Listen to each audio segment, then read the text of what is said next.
আসসালামু আলাইকুম, আশা করি সবাই ভালো আছেন। আমরা আজকে কি করে ডিওএল কানেকশন করতে হয় বা ডাইরেক্ট অনলাইন স্টার্টার কানেকশন করতে হয় সেটা নিয়ে আলোচনা করব।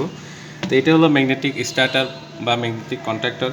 তো এর অনেকগুলো টার্মিনাল থাকতে পারে। প্রথমত যে এই যে 3টি এনও আছে, 3টি এনও 6টি টার্মিনাল। তো এইটা হলো আসলে যে মোটর বা মেইন কানেকশনের জন্য ব্যবহার হয়। যেমন এখানে আর লেখা আছে, বিপরীত এখানে ইউ লেখা আছে, এখানে এস লেখা আছে, এখানে ভি লেখা আছে, এটা টি, আর এখানে ডাব্লিউ লেখা আছে। আবার এখানে দেখেন মাঝখানে এটি হলো 1 লেখা, এখানে 2 লেখা, 3 লেখা, 4 লেখা, 5 লেখা, 6 লেখা, এরকম মিল আছে আর কি। যেমন লাইন 1, লাইন 2, লাইন 3, এখানে T1, T2, T3 এইভাবে আর কি এটি মার্কিং করা আছে এর মূল কন্ট্যাক্ট পয়েন্টগুলো। তো এখানে আমরা যখন এটা অন হবে তখন এখানে কিন্তু এনওগুলো এনসি হয়ে যাবে, অর্থাৎ এই লাইনটা এখানে পাস হয়ে যাবে। যেমন এইদিকে হলো ইনপুট লাইন দেওয়া আছে আর এদিকে আউটপুট মোটরের জন্য। যদি 3 ফেজ হতো 3টা লাইন লাগতো, এদিকে 3টা লাইন বের হয়ে যেত। তো এটা আসলে অন হবে। এখানে যে কোয়েলটা আছে, এই কোয়েলের দুটো টার্মিনাল আছে, সাধারণত A1 এবং A2 দ্বারা মার্কিং করা থাকে। এখানে যেমন A1 লেখা আছে এবং A2 লেখা আছে। তো এখানে অনেক সময় ছোটো হাতের এ এবং বি থাকতে পারে। তো এই কোয়েলের যে ভোল্টেজ, সেই ভোল্টেজ অনুযায়ী এখানে ভোল্টেজ দিতে হবে।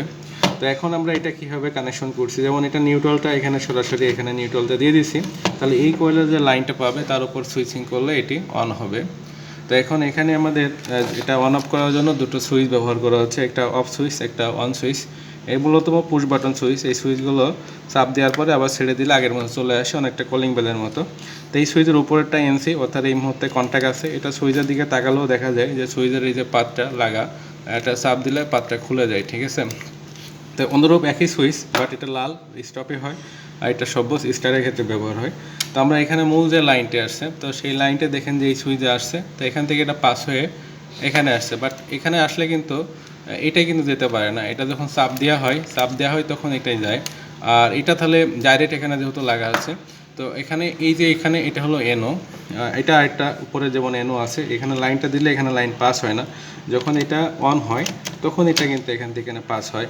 অনুরূপ এখানে যখন এটা অন হয় তখন এটা থেকেও কিন্তু এটা লাইন পেয়ে যায়, অর্থাৎ যখন এই কোয়েলে লাইনটা পাবে তখন সকল এনওগুলো এনসি হয়ে যাবে।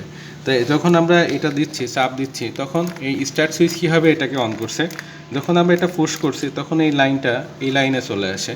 তো এই লাইনে আসলে তখন এই কোয়েলটা লাইন পায়। তাহলে এই কোয়েল আগেই নিউট্রাল আছে এবং কোয়েলে লাইন পেল, সব মিলে এটি অন হয়ে গেল। তো এখন এই সুইচটা যখন এটা এই পাশে দিয়ে অন করে, অনুরূপ একই সময় এটা যখন লাইনটা পায় তখন এই পথটা মানে এই লাইন থেকে এই পথটা দিয়েও কিন্তু বিদ্যুৎটা এনও দিয়ে এখানে যায়, অর্থাৎ এই কোয়েলাতে লাইন যাওয়ার পথ দুটো হয়ে যায়, এই একটা তার আর একটা তার। কিন্তু আমরা যখন সুইচটা ছেড়ে দিই তখন এই পথটা বন্ধ হয়ে যায় আর এই পথটাতে তখন বিদ্যুৎটা এখানে যায়, এটাকে ধরে রাখে। সেই জন্য স্টার্ট সুইচ স্টার্ট করে দেওয়ার পরে আর কাজ থাকে না।